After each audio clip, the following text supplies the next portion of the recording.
Welcome to Games from Folktales, a podcast that mixes historical research and tabletop role-playing settings. I'm your host, Timothy Ferguson.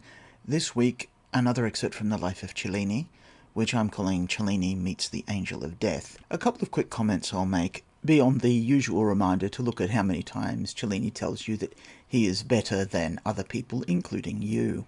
We have some characters who, for context, need a little bit more description.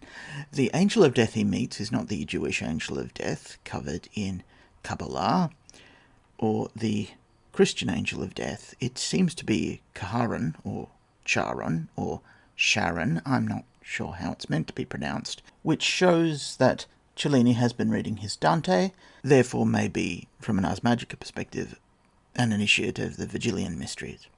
That is, he expects to go to Dante's Inferno and be carried there by the guy who rows people across the river Styx. This is not, of course, a heterodox religious position in mythic Europe. Some other people. There's a character called Giorgio later in the story that he has an argument with, who accuses him of a crime, and then there's some back and forth. This Giorgio is Vasari, who later wrote The Lives of the Artists, a key resource of biography for Renaissance artists. I have a copy of it on my shelf. I used it when I was first looking to write up Sanctuary of Ice, I believe. It may be from where I stole the idea that House Yarburton believes that beauty is all that pleases. Anyway, he and Cellini cordially hated each other. Actually, given it was Cellini, he probably didn't cordially hate him. He probably wanted to murder him, but couldn't see his way clear to doing it. He beats up people on a pretty regular basis in these stories. The last person mentioned is Felice, who is a servant or journeyman and later partner. He's not only Cellini's partner in a financial sense and in a trade sense, they are sexual partners as well. This comes out later during a court proceeding where he's charged for what was then considered immoral behaviour. Cellini is, in his own stories, so far as we can tell, polyamorous and bisexual. And this doesn't seem to cause him any real difficulty, with the exception of a couple of ladies who sue him for something that's the equivalent of breach of promise, and they likely truthfully charged him with using them in the Italian manner, which he says he never did at all, and how dare anyone suggest it, and he would gladly fight people who suggested such a thing. And now onto Cellini's meeting with the Angel of Death. The LibriVox recording I'm using here is from quite early in the LibriVox project. I'd like to thank the two recorders, Sabella Denton and I think the second one was called P.P. Ray. P.P. Ray's recording is of a slightly lower quality, just technically, than some of the others that I've used from that site. And so, although I'm still thankful for it, I did want to warn you in case you thought that something had changed in your headphones or speakers. There's a lot more background crackle and rather more plosives in the second part of the recording. That very day, which was a Thursday, I received from Rome a full safe conduct from the Pope, with advice to go there at once and get the pardon of Our Lady's feast in mid-August, in order that I might clear myself from the penalties attaching to my homicide. 82. On the journey to Rome I carried with me that handsome arquebuse which the Duke gave me, and very much to my own pleasure I used it several times by the way, performing incredible feats by means of it. The little house I had in Strada Julia was not ready, so I dismounted at the house of Messer Giovanni Gaddi, clerk of the Camera, to whose keeping I had committed, on leaving Rome, many of my arms and other things I cared for. So I did not choose to alight at my shop, but sent for Felice, my partner, and got him to put my little dwelling forthwith into excellent order. The day following I went to sleep there, after well providing myself with clothes and all things requisite, since I intended to go and thank the Pope next morning. I had 2 young serving lads, and beneath my lodgings lived a laundress who cooked extremely nice for me. That evening I entertained several friends at supper, and having passed the time with great enjoyment, betook myself to bed. The night had hardly ended, indeed it was more than an hour before daybreak, when I heard a furious knocking at the house door, stroke succeeding stroke without a moment's pause. Accordingly I called my elder servant, Sensio, he was the man I took into the necromantic circle, and bade him to go and see who the madman was that knocked so brutally at that hour of the night. While Sensio was on this errand, I lighted another lamp, for I always keep one by me at night. Then I made haste to pass an excellent coat of mail over my shirt, and above that some clothes which I caught up at random. Cencio returned, exclaiming, "Heavens, master, it is the Bargello and all his guard. He says that if you do not open at once, he will knock the door down. They have torches and 1,000 things besides with them." I answered, "Tell them that I am huddling my clothes on, and will come out to them in my shirt." Supposing it was a trap laid to murder me, as had been before done by Signor Pier Luigi, I seized an excellent dagger with my right hand, and with my left I took the safe conduct; then I ran to the back window, which looked out on gardens, and there I saw more than 30 constables, wherefore I knew that I could not escape upon that side. I made the 2 lads go in front, and told them to open the door exactly when I gave the word to do so. Then taking up an attitude of defence, with the dagger in my right hand and the safe conduct in my left, I cried to the lads, "Have no fear, but open." The Bargello, Vittorio, and the officers sprang inside at once, thinking they could easily lay hands upon me; but when they saw me prepared in that way to receive them, they fell back, exclaiming, "We have a serious job on hand here." Then I threw the safe conduct to them, and said, "Read that, and since you cannot seize me, I do not mean that you shall touch me." The Bargello upon this ordered some of his men to arrest me, saying he would look into the safe conduct later. Thereat I presented my arms boldly, calling aloud, "Let God defend the right! Either I shall escape your hands alive, or be taken a dead corpse." The room was crammed with men; they made as though they would resort to violence. I stood upon my guard against them, so that the Bargello saw he would not be able to have me except in the way I said. Accordingly he called his clerk, and while the safe conduct was being read, he showed by signs 2 or 3 times that he meant to have me secured by his officers; but this had no effect of shaking my determination. At last they gave up the attempt, threw my safe conduct on the ground, and went away without their prize. 83. When I returned to bed, I felt so agitated that I could not get to sleep again. My mind was made up to let blood as soon as day broke. However, I asked advice of Messer Gaddi, and he referred to a wretched doctor fellow he employed, who asked me if I had been frightened. Now just consider what a judicious doctor this was, after I had narrated an occurrence of that gravity, to ask me such a question! He was an empty fribbler, who kept perpetually laughing about nothing at all. Simpering and sniggering, then, he bade me drink a good cup of Greek wine, keep my spirits up, and not be frightened. Messer Giovanni, however, said, "Master, a man of bronze or marble might be frightened in such circumstances; how much more one of flesh and blood?"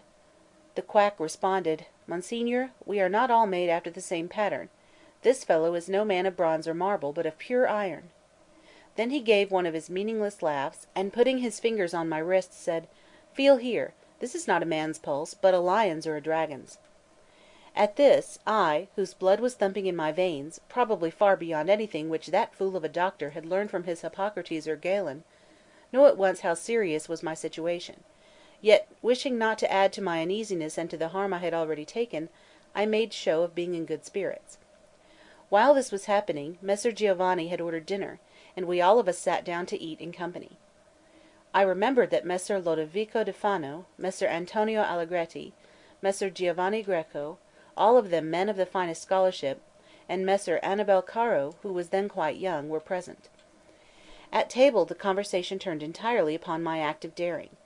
They insisted on hearing the whole story over and over again from my apprentice Cencio, who was a youth of superlative talent, bravery, and extreme personal beauty. Each time that he described my truculent behaviour, throwing himself into the attitudes I had assumed, and repeating the words which I had used, he called up some fresh detail to my memory. They kept asking him if he had been afraid, to which he answered that they ought to ask me if I had been afraid, because he felt precisely the same as I had. All this chattering grew irksome to me, and since I still felt strongly agitated, I rose at last from the table, saying that I wanted to go and get new clothes of blue silk and stuff for him and me, adding that I meant to walk in procession after 4 days at the feast of Our Lady, and meant Cencio to carry a white lighted torch on the occasion. Accordingly I took my leave, and had the blue cloth cut, together with a handsome jacket of blue sarcenet and a little doublet of the same, and I had a similar jacket and waistcoat made for Cencio. When these things had been cut out, I went to see the Pope, who told me to speak with Messer Ambruogio, for he had given orders that I should execute a large piece of golden plate. So I went to find Messer Ambruogio, who had heard the whole of the affair of the Bargello, and had been in concert with my enemies to bring me back to Rome, and had scolded the Bargello for not laying hands on me. The man excused himself by saying that he could not do so in the face of the safe conduct which I held. Messer Ambruogio now began to talk about the Pope's commission, and bade me make drawings for it, saying that the business should be put at once in train. Meanwhile the feast of Our Lady came round. Now it is the custom for those who get a pardon upon this occasion to give themselves up to prison, in order to avoid doing which I returned to the Pope, and told his Holiness that I was very unwilling to go to prison, and that I begged him to grant me the favour of a dispensation. The Pope answered that such was the custom, and that I must follow it.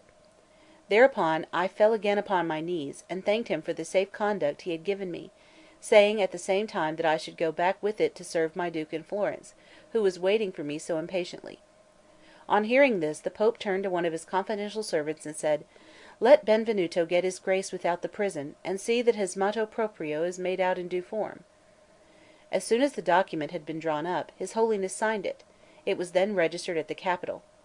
Afterwards, upon the day appointed, I walked in procession very honourably between two gentlemen, and so got clear at last.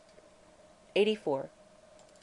4 days had passed when I was attacked with violent fever attended by extreme cold, and taking to my bed, I made up my mind that I was sure to die.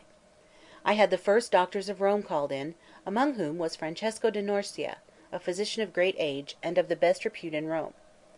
I told them what I believed to be the cause of my illness, and said that I had wished to let blood, but that I had been advised against it, and if it was not too late, I begged them to bleed me now. Maestro Francesco answered that it would not be well for me to let blood then, but that if I had done so before, I should have escaped without mischief; at present they would have to treat the case with other remedies.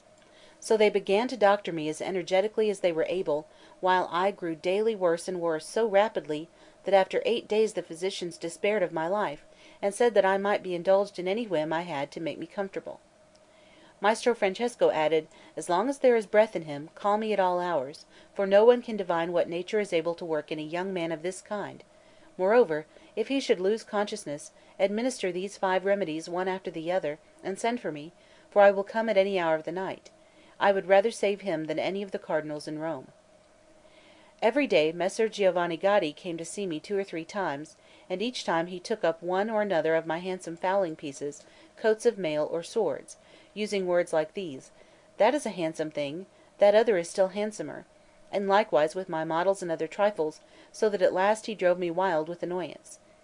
In his company came a certain Matteo Franzesi, and this man also appeared to be waiting impatiently for my death, not indeed because he would inherit anything from me, because he wished for what his master seemed to have so much at heart.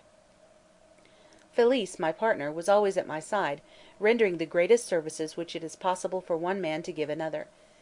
Nature in me was utterly debilitated and undone; I had not strength enough to fetch my breath back if it left me, and yet my brain remained as clear and strong as it had been before my illness. Nevertheless, although I kept my consciousness, a terrible old man used to come to my bedside, and make as though he would drag me by force into a huge boat he had with him. This made me call out to my Felice to draw near and chase that malignant old man away. Felice, who loved me most affectionately, ran weeping and crying, "Away with you, old traitor; you are robbing me of all the good I have in this world." Messer Giovanni Gaddi, who was present, then began to say, "The poor fellow is delirious, and has only a few hours to live." His fellow, Matteo Franzesi, remarked, "He has read Dante, and in the prostration of his sickness this apparition has appeared to him." Then he added, laughingly, "Away with you, old rascal, and don't bother our friend Benvenuto." When I saw that they were making fun of me, I turned to Messer Gaddi and said, "My dear master, know that I am not raving, and that it is true that this old man is really giving me annoyance; but the best that you can do for me would be to drive that miserable Matteo from my side, who is laughing at my affliction. Afterwards, if your lordship deigns to visit me again, let me beg you to come with Messer Antonio Allegretti, or Messer Annibal Caro, or with some other of your accomplished friends, who are persons of quite different intelligence and discretion from that beast." Thereupon Messer Giovanni told Matteo in jest to take himself out of his sight for ever; but because Matteo went on laughing, the joke turned to earnest, for Messer Giovanni would not look upon him again, but sent for Messer Antonio Allegretti, Master Ludovico, and Messer Annibal Caro. On the arrival of these worthy men, I was greatly comforted, and talked reasonably with them a while, however, not without frequently urging Felice to drive the old man away. Messer Ludovico asked me what it was I seemed to see, and how the man was shaped. While I portrayed him accurately in words, the old man took me by the arm and dragged me violently toward him. This made me cry out for aid, because he was going to fling me under hatches in his hideous boat. On saying that last word I fell into a terrible swoon, and seemed to be sinking down into the boat. They say that during that fainting fit I flung myself about and cast bad words at Messer Giovanni Gaddi, to wit, that he came to rob me, and not from any motive of charity, and other insults of the kind, which caused him to be much ashamed. Later on, they say that I still lay like one dead, and after waiting by me more than an hour, thinking I was growing cold, they left me for dead. When they returned home, Matteo Franzesi was informed, who wrote to Florence to Messer Benedetto Varchi, my very dear friend, that they had seen me die at such and such an hour of the night. When he heard the news, the most accomplished man and my dear friend composed an admirable sonnet upon my supposed, but not real death, which shall be reported in its proper place. More than 3 long hours passed, and yet I did not regain consciousness. Felice having used all the remedies prescribed by Maestro Francesco, and seeing that I did not come to, ran post haste to the physician's door, and knocked so loudly that he woke him up, and made him rise, and begged him with tears to come to the house, for he thought that I was dead. Whereto Maestro Francesco, who was a very choleric man, replied: "My son, of what use do you think I should be if I came? If he is dead, I am more sorry than you are. Do you imagine that if I were to come with my medicine I could breathe up through his guts and bring him back to life for you?" But when he saw that the poor young fellow was going away weeping, he called him back and gave him an oil with which to anoint my pulses and my heart, telling him to pinch my little fingers and toes very tightly, and to send at once to call if I should revive. Felice took his way, and did as Maestro Francesco had ordered. It was almost bright day when, thinking they would have to abandon hope, they gave orders to have my shroud made and to wash me. Suddenly I regained consciousness, and called out to Felice to drive away the old man on the moment, who kept tormenting me. He wanted to send for Maestro Francesco, but I told him not to do so, but to come close up to me, because that old man was afraid of him and went away at once. So Felice drew near to the bed. I touched him, and it seemed to me that the infuriated old man withdrew, so I prayed him not to leave me for a second. When Maestro Francesco appeared, he said that it was his dearest wish to save my life, and that he had never in all his days seen greater force in a young man than I had. Then he sat down to write, and prescribed for me perfumes, lotions, unctions, plasters, and a heap of other precious things. Meanwhile I came to life again by the means of more than 20 leeches applied to my buttocks, but with my body bore through, bound, and ground to powder. Many of my friends crowded in to behold the miracle of the resuscitated dead man, and among them people of the first importance.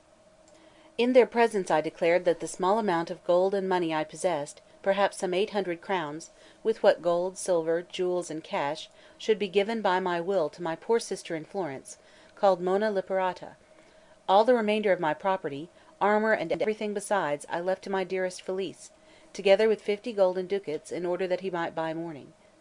At these words Felice flung his arms around my neck, protesting that he wanted nothing but to have me as he wished alive with him. Then I said: "If you want me alive, touch me as you did before, and threaten the old man, for he is afraid of you." At these words some of the folk were terrified, knowing that I was not raving, but talking to the purpose and with all my wits. Thus my wretched malady went dragging on, and I got but little better. Maestro Francesco, that most excellent man, came 4 or 5 times a day. Messer Giovanni Gaddi, who felt ashamed, did not visit me again. My brother-in-law, the husband of my sister, arrived. He came from Florence for the inheritance, but as he was a very worthy man, he rejoiced exceedingly to have found me alive. The sight of him did me a world of good, and he began to caress me at once, saying he had only come to take care of me in person, and this he did for several days. Afterwards I sent him away, having almost certain hope of my recovery. My sickness had been of such a very serious nature that it seemed impossible for me to fling it off. That worthy man, Maestro Francesco da Norcia, redoubled his efforts, and brought me every day fresh remedies, trying to restore strength to my miserable unstrung frame. Yet all these endeavours were apparently insufficient to overcome the obstinacy of my malady, so that the physicians were in despair and at their wits' ends what to do. I was tormented by thirst, but had abstained from drinking for many days according to the doctor's orders. Felice, who thought he had done wonders in restoring me, never left my side. That old man ceased to give so much annoyance, yet sometimes he appeared to me in dreams. One day Felice had gone out of doors, leaving me under the care of a young apprentice and a servant maid called Beatrice. I asked the apprentice what had become of my lad Cencio, and what was the reason why I had never seen him in attendance on me. The boy replied that Cencio had been far more ill than I was, and that he was even at death's door. Felice had given them orders not to speak to me of this. On hearing the news, I was exceedingly distressed. Then I called the maid Beatrice, a Pistoian girl, and asked her to bring me a great crystal water cooler which stood near, full of clear and fresh water. She ran at once and brought it to me full. I told her to put it to my lips, adding that if she let me take a draught according to my heart's content, I would give her a new gown. This maid had stolen from me certain little things of some importance, and in her fear of being detected, she would have been very glad if I had died.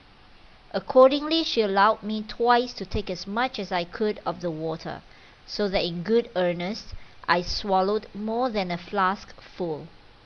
I then covered myself, and began to sweat, and fell into a deep sleep.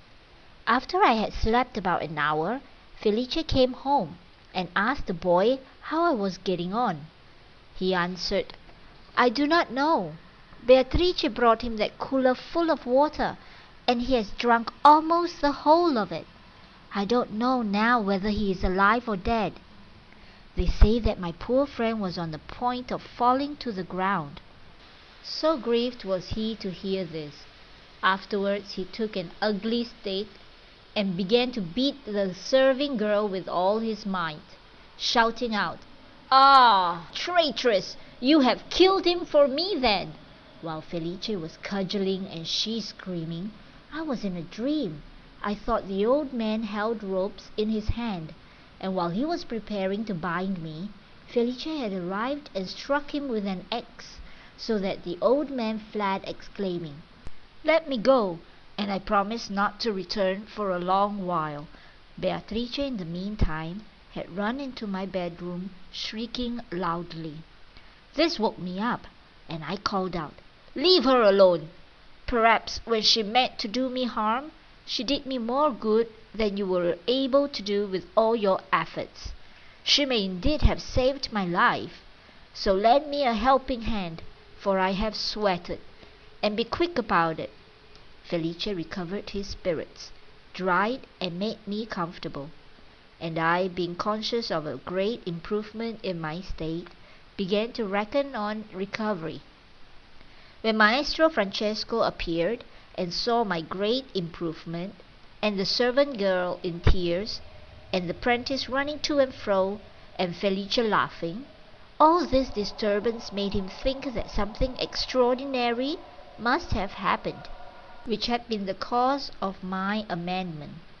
Just then the other doctor, Bernardino, put in his appearance, who at the beginning of my illness had refused to bleed me. Maestro Francesco, that most able man, exclaimed, "Oh, power of nature! She knows what she requires, and the physicians know nothing." That simpleton, Maestro Bernardino, made answer, saying, "If he had drunk another bottle, he would have been cured upon the spot." Maestro Francesco da Norcia, a man of age and great authority, said, "That would have been a terrible misfortune, and would to God that it may fall on you." Afterwards he turned to me, and asked if I could have drunk more water. I answered, "No, because I had entirely quenched my thirst." Then he turned to Maestro Bernardino, and said, "Look you how nature has taken precisely what she wanted. neither more nor less. In like manner, she was asking for what she wanted, when the poor young man begged you to bleed him. If you knew that his recovery depended upon his drinking 2 flasks of water, why did you not say so before? You might then have boasted of his cure. At these words, the wretched quack sulkily departed, and never showed his face again. Maestro Francesco then gave orders that I should be removed from my room, and carried to one of the hills there are in Rome. Cardinal Cornaro, when he heard of my improvement, had me transported to a place of his on Monte Cavallo. The very evening I was taken with great precautions in a chair, well wrapped up and protected from the cold. No sooner had I reached the place than I began to vomit, during which there came from my stomach a hairy worm, about 1/4 of a cubit in length. The hairs were long, and the worm was very ugly, speckled of divers colours, green, black, and red. They kept and showed it to the doctor, who said he had never seen anything of the sort before, and afterwards remarked to Felice, "Now take care of your Benvenuto, for he is cured. Do not permit him any irregularities, for though he has escaped this time, another disorder now would be the death of him. You see his malady has been so grave, that if we had brought him the extreme unction, we might not have been in time. Now I know that with a little patience and time he will live to execute more of his fine works." Then he turned to me and said, "My Benvenuto, be prudent, commit no excesses, and when you are quite recovered, I beg you to make me a Madonna with your own hand, and I will always pay my devotions to it for your sake." This I promised to do, and then asked him whether it would be safe for me to travel so far as to Florence. He advised me to wait till I was stronger, and till we could observe how nature worked in me. Chapter 86. When 8 days had come and gone, my amendment was so slight that life itself became almost a burden to me. Indeed, I had been more than 50 days in that great suffering. So I made my mind up and prepared to travel. My dear Felice and I went toward Florence in a pair of baskets, and as I had not written, when I reached my sister's house, she wept and laughed over me all in one breath. That day many friends came to see me, among others Pier Landi, who was the best and dearest friend I ever had. Next day there came a certain Niccolo da Monte Aguto, who was also a very great friend of mine. Now he had heard the Duke say, "Benvenuto would have done much better to die, because he is come to put his head into a noose, and I will never pardon him." Accordingly, when Niccolo arrived, he said to me in desperation, "Alas, my dear Benvenuto, what have you come to do here? Did you not know what you have done to displease the Duke? I have heard him swear that you were thrusting your head into a halter." Then I replied, "Niccolo, remind his Excellency that Pope Clement wanted to do as much to me before, and quite as unjustly. Tell him to keep his eye on me, and give me time to recover. Then I will show his Excellency that I have been the most faithful servant he will ever have in all his life. And forasmuch as some enemy must have served me this bad turn through envy, let him wait till I get well, for I shall then be able to give such an account of myself as will make him marvel." This bad turn had been done me by Giorgetto Vassellario of Arezzo, the painter, perchance in recompense for many benefits conferred on him. I had harboured him in Rome, and provided for his costs while he had turned my whole house upside down, for the man was subject to a species of dry scab, which he was always in the habit of scratching with his hands. It happened then that, sleeping in the same bed as an excellent workman named Manno, who was in my service, when he meant to scratch himself, he tore the skin from one of Manno's legs with his filthy claws, the nails of which he never used to cut. The said Manno left my service, and was resolutely bent on killing him. I made the quarrel up, and afterwards got Giorgio into Cardinal de' Medici's household, and continually helped him. For these deserts, then, he told Duke Alessandro that I had abused his excellency, and had bragged I meant to be the first to leap upon the walls of Florence with his foes the exiles. These words, as I afterwards learned, had been put into Vasari's lips by the excellent fellow Ottaviano de' Medici, who wanted to revenge himself for the Duke's irritation against him, on account of the coinage and my departure from Florence. I, being innocent of the crime falsely ascribed to me, felt no fear whatever. Meanwhile that able physician Francesco da Montevarchi attended to my cure with great skill.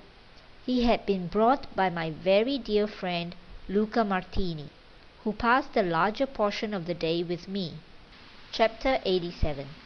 During this, while I had sent my devoted comrade Felice back to Rome to look after our business there, when I could raise my head a little from the bolster, which was at the end of 15 days, although I was unable to walk upon my feet, I had myself carried to the place of the Medici, and placed upon the little upper terrace.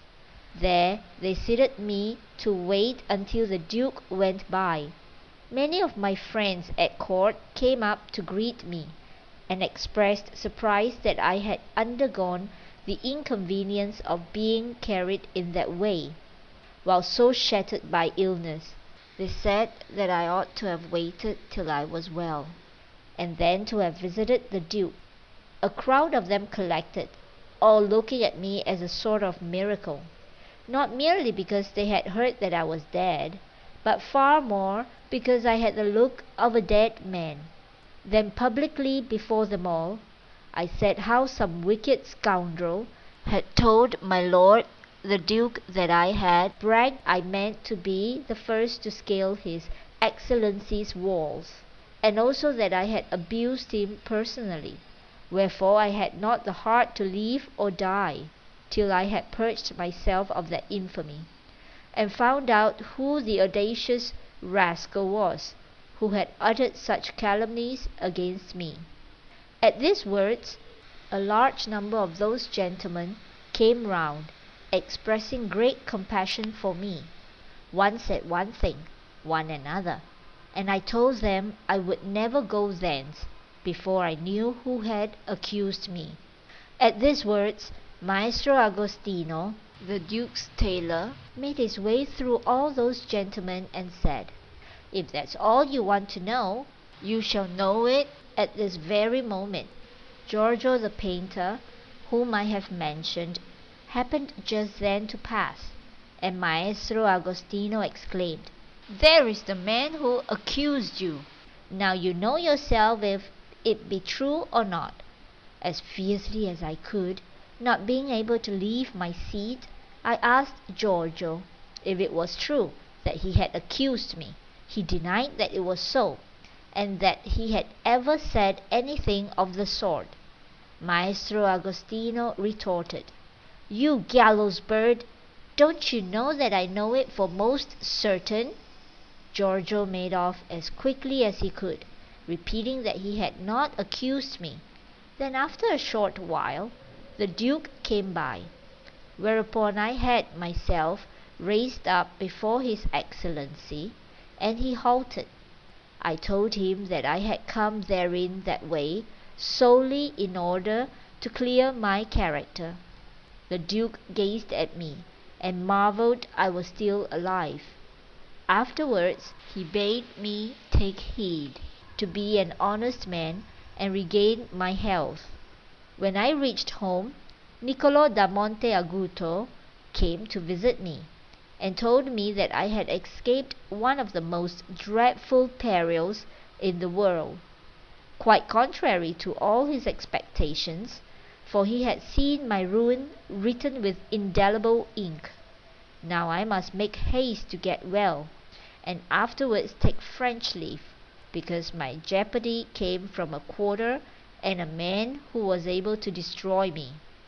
He then said, Beware, and added, What displeasure have you given to that rascal Ottaviano de' Medici? I answered that I had done nothing to displease him, but that he had injured me, and told him all the affair about the mint. He repeated, Get hence as quickly as you can, and be of good courage, for you will see your vengeance executed sooner than you expect. I, the best attention to my health, gave Pietro Pagolo advice about stamping the coins, and then went off upon my way to Rome, without saying a word to the Duke or anybody else. Your saga may vary.